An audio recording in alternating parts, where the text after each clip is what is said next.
আসসালামু আলাইকুম সুপ্রিয় দর্শক, স্বাগতম আজকের বিশেষ পর্বে। আজ আমরা কথা বলবো ব্রাজিল বনাম উরুগুয়ের কোয়ার্টার ফাইনাল ম্যাচ নিয়ে। আজকের ম্যাচ ছিল শ্বাসরুদ্ধকর। ব্রাজিল এবং উরুগুয়ে দুই দলই তাদের সেরা ফর্মে ছিল, কিন্তু ৯০ মিনিটের খেলা শেষে কোনো দলই গোল করতে পারেনি। টাইব্রেকারে ছিল চরম উত্তেজনা।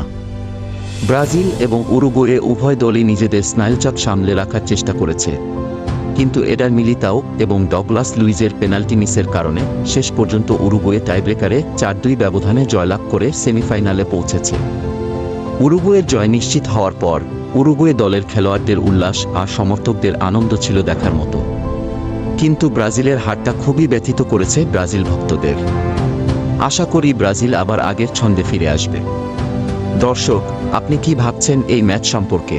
কমেন্টে আমাদের জানান। আর আমাদের চ্যানেলটি ফলো এন্ড সাবস্ক্রাইব করতে ভুলবেন না, কারণ